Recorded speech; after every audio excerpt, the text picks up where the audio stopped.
kung talaga siya yung ating pag-uusap ngayon. Gusto mo malaman, tapusin ang ating video. Once again, please do me a favor. Please do subscribe and click the notification bell so that you'll be updated every time we have a new upload videos. Disclaimer din po, mga videos po natin ay para lamang po sa pasang kaisipan, may malawak na pangunawa. Kung wala po tayo nito, maaari na lamang po mag-skip at mamili ng mga videos na nararapat para sa inyo.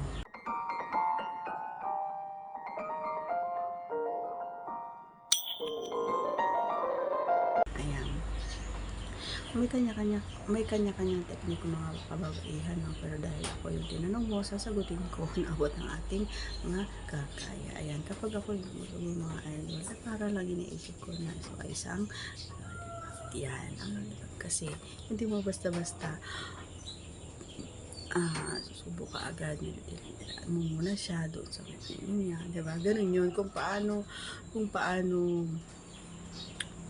sa una kasi syempre hindi pa siya ganun ka diba? So kailangan mo ikaw yung gagawa ng paraan para tigas mo siya, para mabuhay mo siya.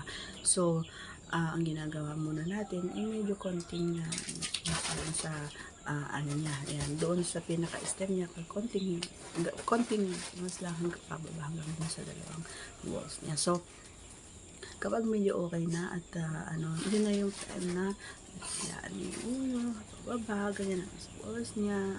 Kaya syempre habang ginagawa mo yun, nakahawak ka pa rin doon kung saan alam mo sa sarili mo. At syempre kapag kabareha mo naman, kabisado mo kung saan siya kilig talaga habang ikaw ay sumusubok. Kaya nakak mo din yun, and medyo tinataas baba mo yung kamay para naman makatulong sa kanya na alam mo yun, yung medyo guminhawa, kumbaga yung kailangan komportable siya doon sa ginagawa mo.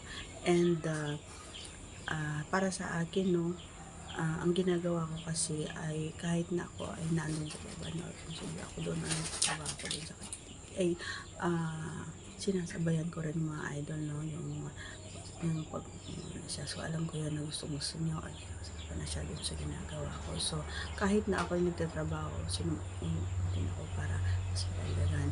Once na narinig ko na yung medyo palakas yung kanyang boses at sinabihan niya na ako na ako okay na, kailangan at ramdam ko rin kapag sobrang siya. So doon na yung time na rin ako doon at nagtatrabaho na, pasok na hanggang sa maramdaman ko na rin na medyo, alam mo yun, yung pag malapit na siya, medyo inaalis ko kasi nga baka hindi ko pa kaya na humabol, or alam mo yun, yung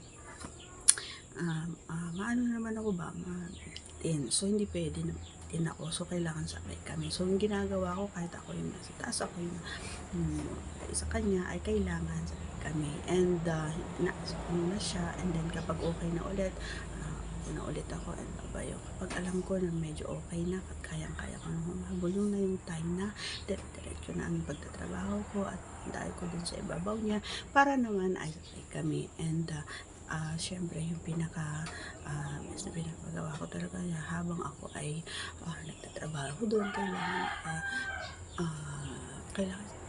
niya yung aking gusto.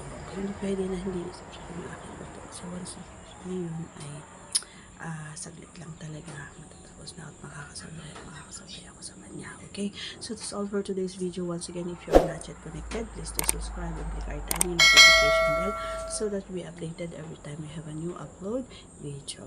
Thanks for watching, everyone. See you again in our next vlog. Bye.